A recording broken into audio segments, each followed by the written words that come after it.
This is $20 million referrals, 20 million in 20 minutes. Of course, I'm Dave Veldkamp. Happy to have all of you on board. We are talking about the month of July and planning ahead for July. And so the things that we're going to cover today is we're going to go over some True Pro office observations. This is kind of a new series, and so this is the first edition of it, and we'll talk about some things that we have seen in some top pros offices. Maybe there'll be some things you want to mimic there. We're going to talk about the impact your mid-year market update can have. We'll talk about some summertime connections, pro tips. Then we'll talk about maximizing your results in the second half and filling your pipeline for the fall. And finally, the bonus section of talking about a success story of Brian's business and what he has done in order to go up 83% so far this year and watching that still keep climbing. All right, sounds good to everybody, I hope. Let's dive right in. July. All right, big days in July. Now, there is a document in $20 million referrals at the website where you can download all sorts of tips and tricks for and instructions for July. And in there, there's also like big days to note. So obviously Independence Day, July 4th. Now, pro tip here, one of the biggest and most successful emails that we get open, posts, or even blog articles is fireworks schedules for whatever area near you. All of a sudden, when that day starts getting close, people start searching for it all over online. If you can provide it to them via email or text, give them a link, create your own, whatever it is, get a ton of engagement, really, really just kind of highlights you as somebody that's involved in the community, knows what's going on. So highly recommend doing something around that, and you have plenty of time to prepare for it now. Also, go to the website nationaldaycalendar.com. There are so many fun days in July that are national quote unquote days.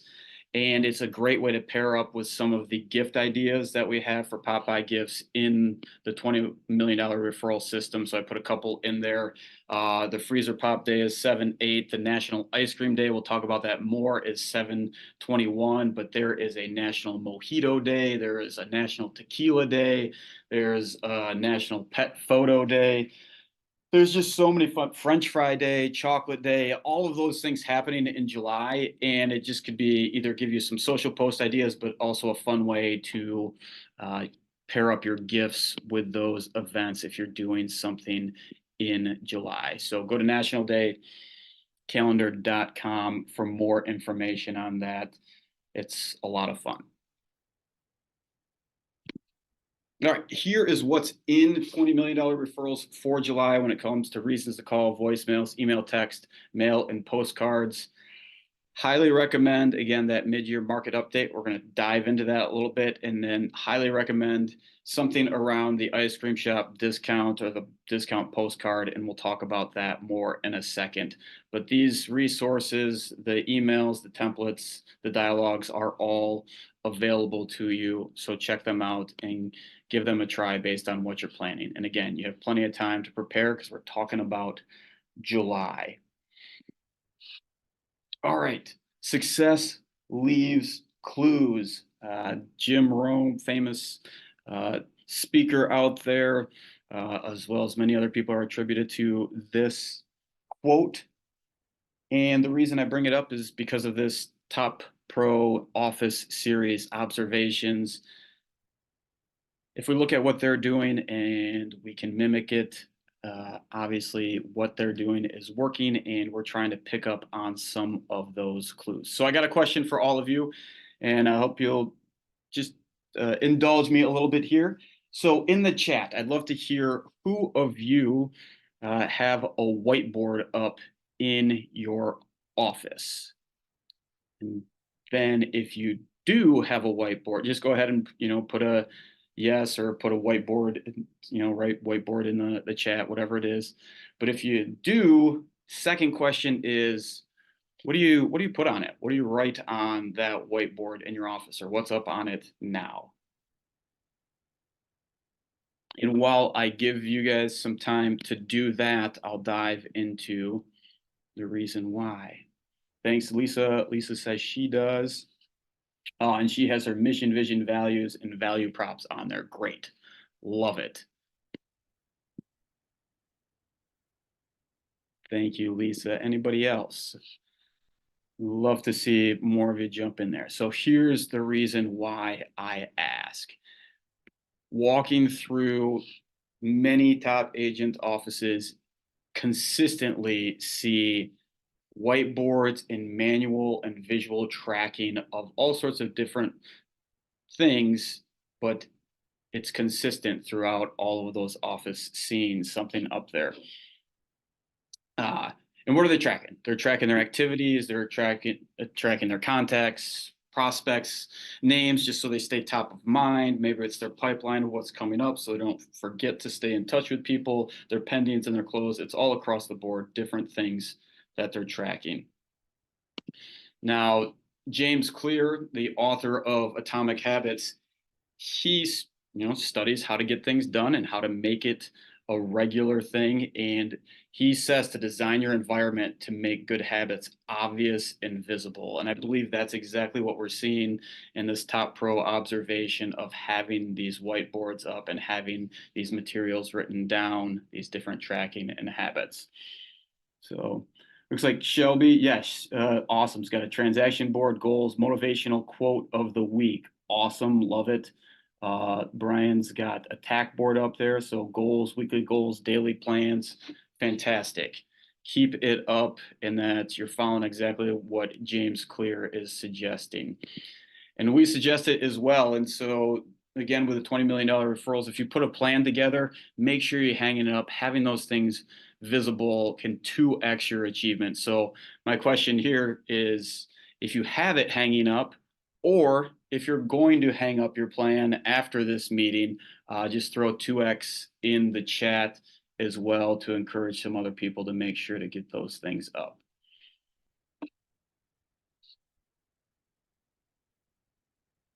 All right, yes, Lisa's got it hanging up. Awesome. 2x.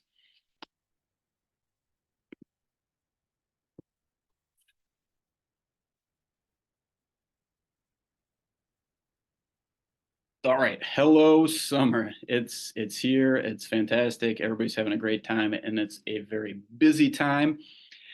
Also, July will be the start of a new quarter, and so you have a new list of 10 pop by ideas the third quarter.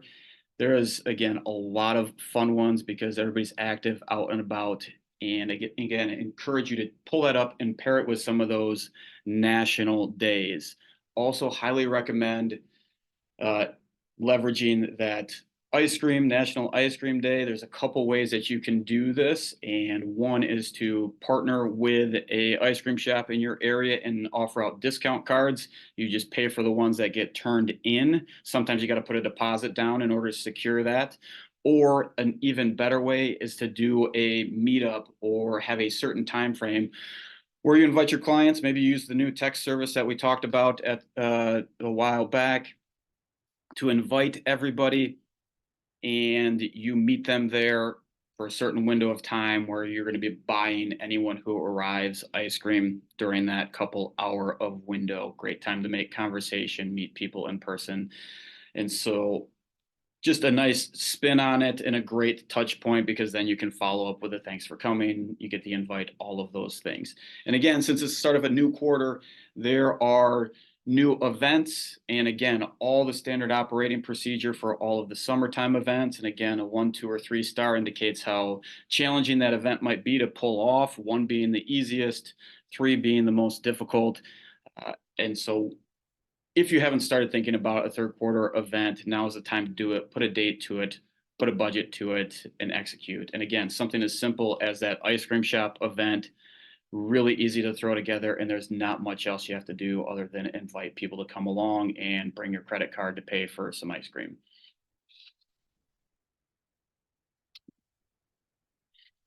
All right, real quick, just as always, if you're finding this valuable, I hope you are. We encourage you to pay it forward.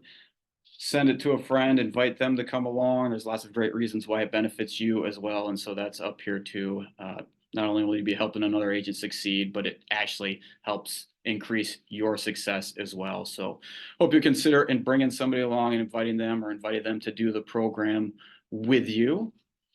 But now let's talk about the impact of sending out a mid-year market update.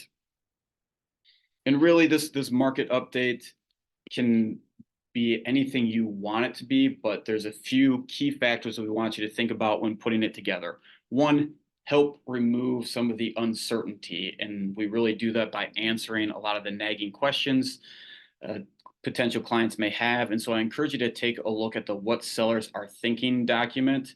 A lot of these questions that are in here are what they might be thinking, buyers might be thinking as well. You can download it from this QR code, or when I send this out later, you can click on the PDF link.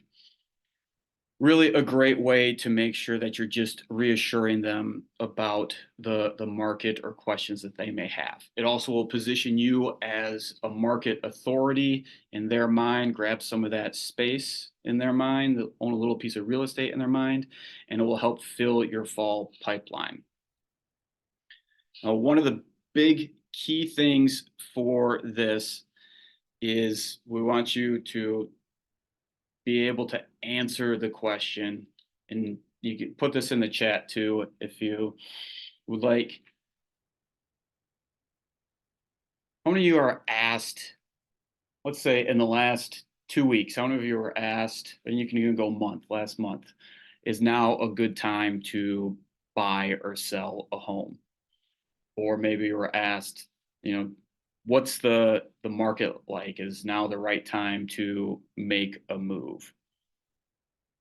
So just put a number in the chat. How many times maybe you've heard that, or if you heard that question or asked that question, put a yes in there.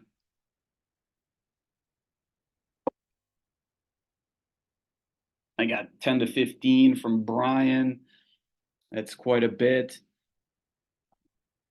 Let's see. I've been asked several times constantly, said John. It seems to be at any social engagement, said Tyler. That's right. Yes, quite a bit, said Julie. All right, and so I want you to think about what your answer was. You can feel free to share that in the chat too if you're willing to share. But one of the key things and maybe this is a new thought for you, maybe you've answered this the exact same way that I have been doing. Well, one thing to think about, if it's the right time to buy or sell, I like to think of it as it's always a great time to make the right move. And so that's the key part there is let's figure out what the right move is for you, or what would be the right move for you, what would make sense for a move at this time. But it's always a great time for the right move. And that's the key part, because it's the right move for them. And so I would encourage you to maybe answer the question that way, because one, it's a very positive answer, but then it's also allows you to dig deeper from there with a follow-up question to understand, why are they asking? What would the right move look like for them? So maybe put that one down as a dialogue, try it a couple of times, see what types of responses you get when somebody asks you the next time. Sounds like from the chat, you guys will have lots of opportunities moving forward with people asking you, because you've had lots already. Okay, moving along, filling your pipeline for the fall. 2 reminders. People you are speaking with now are the ones who will be filling your pipeline in the fall, and your best leads might be 3 to 6 months old. So follow up with them again. And remember that your future is created by what you do today, not tomorrow. So putting the work in today with that follow-up is what's going to give you what you're hoping for in that upcoming fall pipeline. So try this with 3 to 6 month old leads, text or email. Are you still interested in ... whatever it was they were inquiring about before? Buying a new home, selling your home this summer, finding an investment property, purchasing a vacation home. Just keep it short and simple. Don't add anything else in this, and just allow them to respond. I guarantee you, if you do this with a significant amount of your old leads, you're going to create some conversation. And that will go a long way to help you fill in your pipeline for the fall. So did you know that 47% of annual sales are closed by the end of June in our market. Now, it makes sense. We're about halfway through the year, but it's not quite the entire amount of sales, or half the sales for the year are closed by the end of June. And obviously you can use that to help predict what does your second half look like with 53% of the sales still remaining. But to help you maximize your results for the second half, we have put together a mid-year business review document that helps take you through multiple areas of your business and evaluate, where am I at? Am I on track? Where do I want to go? What do I need to change in the second half in order to get there? So you can download the PDF here from the QR code. I'll send out this document to everybody as well afterwards, and you can get the link to the mid-year business review. If you're a member of $20 million referrals, you'll get an email soon that will have a link to this. But a great thing to do right now is to start evaluating your business from the first half of the year and make those changes. All right. So, and if you feel like you're not where you want to be or not on track for your goals, we put this quote in here from Theodore Roosevelt, is really focus on your mindset, because those thoughts that you're telling yourself in your mind, that beliefs that you have, that's such a critical portion to you being able to get to where you want to be. And Theodore Roosevelt said, believe you can, and you're halfway there. So make sure you check your mindset as well when you do that mid-year business review. All right. We are getting close to the end here, and we want to hit you with the bonus material and talk about what Brian has done and what he committed to doing in order to increase his business so far this year by 83%. So last fall, Brian decided he would make a commitment. And the commitment is that every single month, whether he wanted to or not, whether he felt like it was being successful or not, whether or not he had the energy to do it, whether or not he felt like he had the time to do it, but every month he was going to deliver 25 gifts directly to somebody's door, hand deliver them himself. Each month, 25 gifts. So here's what he did. Him and his assistant, Bethany, they would design whatever the gift was for that next month. Then Bethany would take the lead and execute on putting all of those 25 gifts together. She would then also plan who would be receiving them and when they would be dropped off and the route and all those things to make it easier for Brian to do that. But then Brian committed that he would be the one to do each one of these deliveries, to create those conversations or to create that text message of the picture of it on the front doorstep. And he started doing it last fall. And he has seen, and he's been committed to it, and he has seen an amazing return on it.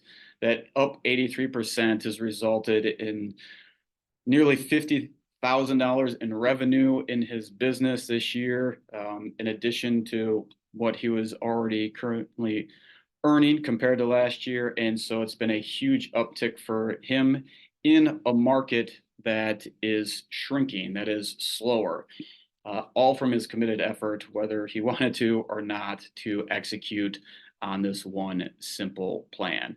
And so whatever it may be, I think the real story is around Brian and Bethany's commitment to the plan and really committing themselves to the process and then letting the results come when they may, versus just focusing on the outcome and allowing that outcome to either encourage them or deter them, because it took a while for this to build, and he's seeing those results now throughout this spring. So great success story. Congratulations to Brian for all that he's done. If you have received value, we just ask that you share it with a friend, and keep our firm in mind if you come across any agents or individuals who are looking for something new or different for their business.